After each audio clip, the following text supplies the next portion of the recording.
Ever notice how your mind jumps around like a puppy that just saw 5 squirrels at once? One second you're in the zone, the next you're wondering how you ended up scrolling through videos of people making giant pancakes at 2 a.m. And here's the strange part. Your brain isn't the problem. The way the world is built right now practically trains us to lose focus.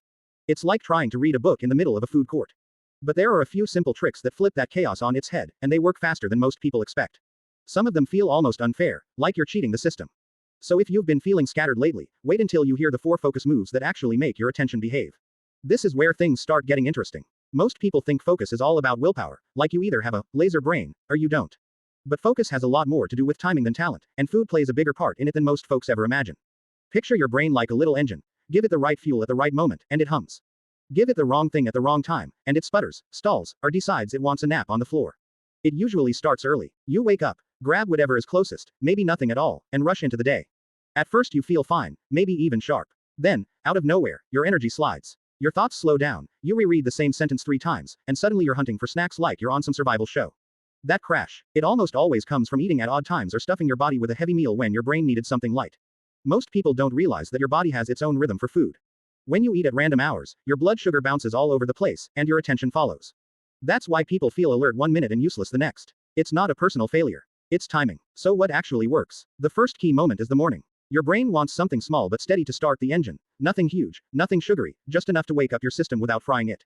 Think of it like turning the key before pressing the gas. Mid-morning is another important checkpoint, especially if you didn't eat much earlier. A light snack here keeps you from dipping into zombie mode, the state where you look awake but can't think straight. Then comes lunch. This is where many people sabotage themselves without noticing. A huge, heavy lunch might taste great, but your body now has to move half its energy toward digestion. Your brain gets whatever is left, which usually isn't much. That's why early afternoon feels like someone hit the dimmer switch on your mind. Eating a lighter lunch keeps your brain in the game instead of drifting off.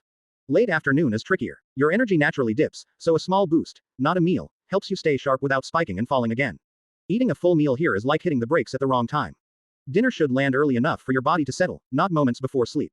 If your stomach is still working overtime at night, your brain can't recharge, and you wake up foggy. Once you get these eating windows right, focus stops feeling like a fight. It becomes something your body naturally supports instead of battles. Most people picture a break as flopping on the couch or staring at their phone, but that kind of rest turns into a black hole where focus disappears. A real break is more like hitting a reset button on your brain. Your muscles loosen, your breath changes, blood moves again, and suddenly the fog starts lifting. The funny thing is the body has always known how to recharge, we just forget to. Listen, that's where active breaks come in, tiny movements that wake your mind faster than coffee ever could. It usually starts the same way. You're working, thinking you're doing fine, and then your shoulders creep up, your neck stiffens, and your attention floats off like a balloon. You try to push through, but each minute feels heavier. This is the moment most people make the wrong move. They sit longer. They stretch a little in the chair. They scroll. None of that tells your body, hey, we're resetting. It just keeps you half tired and half focused. The real problem is simple. Sitting drains your system. Your blood flow slows down, your brain gets less oxygen, and your posture slowly collapses until even breathing takes more effort than it should. And the longer you stay still, the harder it is to get your focus back. That's why the next block of work feels twice as hard. You never actually recharged. So what actually works? 3 quick moves you can do in the time it takes to complain about being tired. The first move is a simple full body shake. Nothing fancy. Stand up and shake your arms, legs, and shoulders for 10 seconds like you're trying to fling off stress. It wakes up your nervous system and breaks the frozen statue mode your body falls into. The second move is the wall stretch. Put your hands on a wall, step back, and let your chest open while you push your hips back.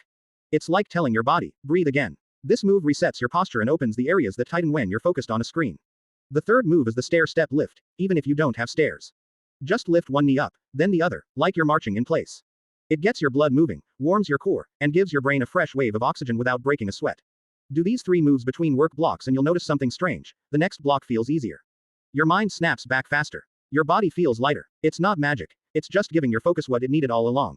Most people think tech is the enemy of focus, like the villain in every story. But the truth is that tech can also be the sidekick that keeps you from falling off track, if you use it right. The problem is we rarely do. We let our phones bark at us all day, our tabs multiply like rabbits, and our apps tug on our attention every few minutes. It's no surprise the mind struggles to stay steady when the tools around it behave like hyperactive toddlers. It usually unfolds like this. You sit down ready to work, feeling clear, maybe even motivated. Then your phone lights up. A message, a random alert, an app you don't even remember installing wants you to rate your experience. You ignore it, but something in your brain has already shifted. A minute later, you check something, quickly, and that quick check eats half an hour. The challenge isn't your brain failing, it's your environment ambushing you. The real issue is that our devices are set up for convenience, not concentration. Notifications assume everything is urgent. Browsers throw endless content at you. Even your lock screen tries to entertain you before you've had breakfast. Without any barriers, your attention leaks out in every direction. The question isn't whether distractions will hit you, it's how fast they'll get in. This is where practical tech comes in. Not fancy gadgets or complicated setups, but simple tools that act like bodyguards for your attention. The first move is using app blockers. They cut off the apps that tug on you the hardest during work blocks. Instead of relying on discipline, you just remove the temptation. It's like putting the candy jar on a high shelf you can't reach without a ladder. The second tool is a focused browser. Profile. One browser for work, one for everything else. In the work profile, you keep only the tabs and bookmarks that matter. No news, no videos, no fun detours. When you open it, your brain gets a clear message. This space is for doing, not drifting. The third tool is disabling lock screen notifications. It sounds tiny, but it changes everything. Without little flashes calling your name all day, your mind stops waiting for the next hit of novelty. Your phone becomes quiet until you choose to check it, not when it feels like interrupting you. These adjustments aren't about running from tech. They're about shaping it so your attention isn't constantly under attack. When your tools stop shouting for what's left of your focus, your brain finally gets room to work the way it's supposed to. When you look at someone who stays motivated for hours, it's easy to think they were born with some rare superpower. But most of the time, they're using something simple. They don't grind the same task until their brain melts. They switch between new and familiar work on purpose. It's a rhythm, almost like breathing, challenge on the inhale, confidence on the exhale. That rhythm is what keeps the mind awake instead of worn out. The trouble begins when you try to push through one task for too long. Your brain starts slipping. The new thing feels too hard. The familiar thing feels boring. You end up stuck in the middle, wanting both a break and progress at the same time. That's when frustration creeps in. It feels like you're losing motivation, but really, your brain is just tired of repeating the same movement. Interleaving fixes that by mixing tasks the way a coach mixes drills. You take something new, something that stretches you, and pair it with something you already understand. As you switch, your effort resets. Your brain stays alert because it can't predict what comes next, and you avoid that drained, "I've been staring at this forever" feeling. Even better, you learn faster without forcing it. The new task trains your mind to adapt. The familiar one gives you small wins that keep you going. The key moment happens when you realize the switches don't slow you down, they speed you up. You get more done than if you had forced yourself through a single wall.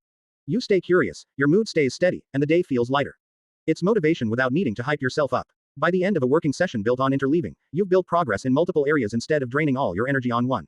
And yet there's still a bigger gap that most people don't see. Mixing tasks is one thing, but mixing skills the right way is a whole different level, and that's where the next video comes in.